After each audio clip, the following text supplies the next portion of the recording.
So let's talk about Ray Johnson. He is the main protagonist of the Righteous Warriors series. And I'd say probably like the most evil out of the four military leaders, who eventually become a formalized group, which I don't mind revealing because they'll be coming up soon in the pages, called the Allied Babylonian Forces.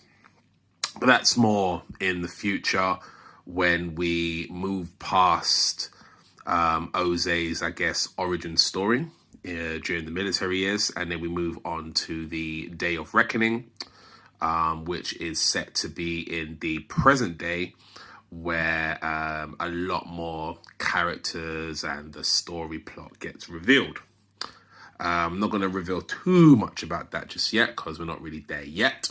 But what I can tell you is that the four military leaders are going to become the Allied Babylonian Forces, which are going to be set to be like the main kind of organized criminal and protagonist evil group of the Day of Reckoning.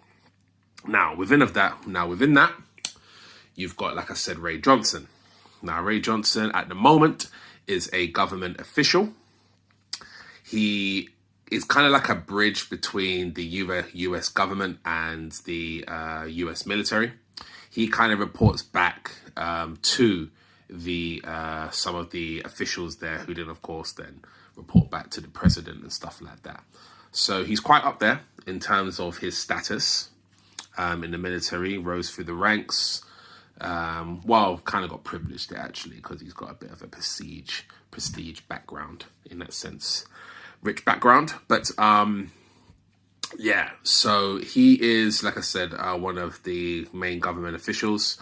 And his part and how he kind of affects Oze, as we know, if you read from the pages, of course, is that he is kind of the one who can make quite important decisions, along with the other military leaders, about the fates of the soldiers and what can potentially happen to them. So, as we know, there's a lot of soldiers, well, not a lot, but a few of them who don't like Oze because of how he is as a person. He's really recluse, doesn't really socialize much. So I don't know, like they kind of see him as a bit of like an arsehole in a way.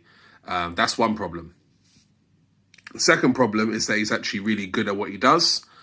He's a very dedicated soldier, works extremely hard, works harder than anyone else there.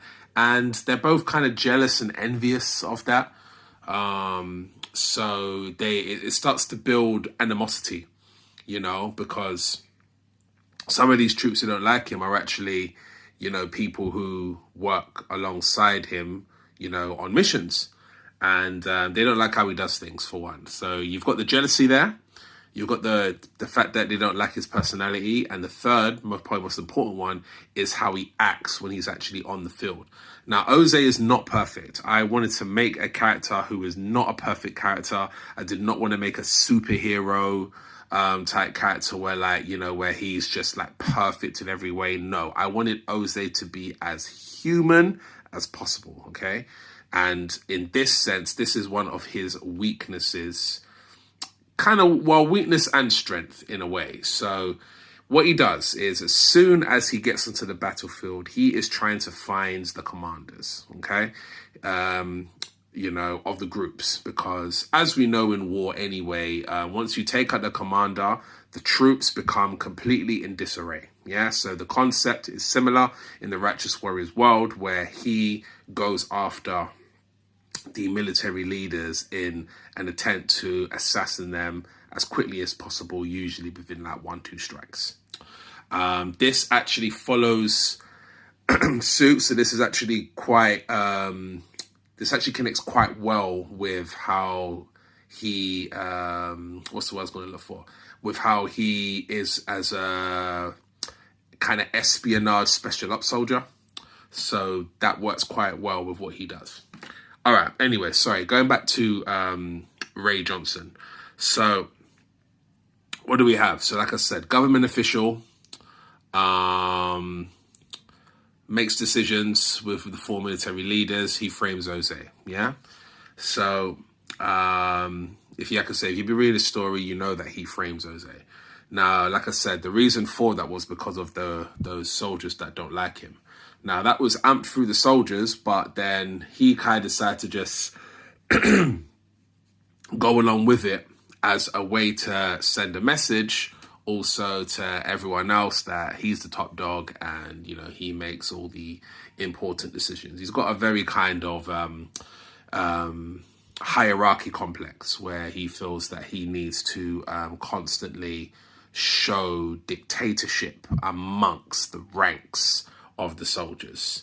You know, they all know who he is in that sense, but only some of them know how truly horrific he is.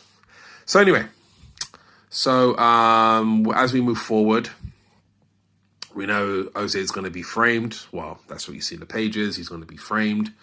And from there, that kind of sets Jose up for what he's going to do in the future, which, again, not going to reveal that just yet.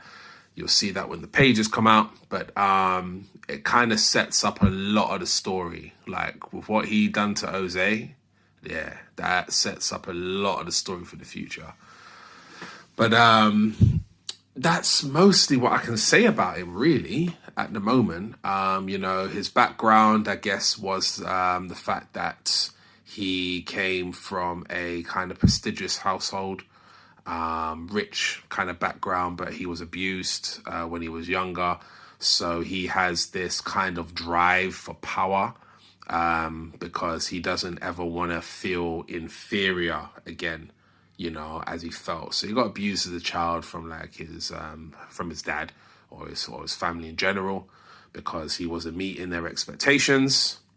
And then, obviously, and then as he moved into his position in the US government, he then wanted to abuse his power the same way he was abused.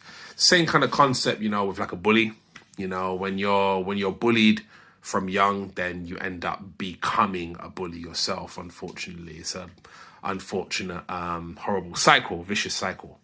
So same thing with him, abused, so he then doesn't want to feel inferior again. So he uses his position of power to dictate to people who he is and what he should be about and how they should perceive him. And of course, he has a extreme drive for money, of course, as well. But that more moves into, like I said, the Babylonian forces stuff, which you guys will find out about. But that's mostly I can say about Ray Johnson at the minute. Like I said, cunning, callous, you know what I mean, has no heart, has no care for people, sees everyone as a pawn, as just a chess piece, you know what I mean, like a pawn chess piece. He sees everyone in a way. He doesn't trust anybody in that sense. He doesn't have any true like friends or anything like that. What he trusts is money. Just a bit like Frank Wallace as well in that sense. So yeah, that's pretty much him in a nutshell. Hope you enjoyed that. That is a very detailed explanation about Mr. Ray Johnson without revealing too much. And look forward to seeing what kind of impact he has in the world in the future. All right, until then, peace.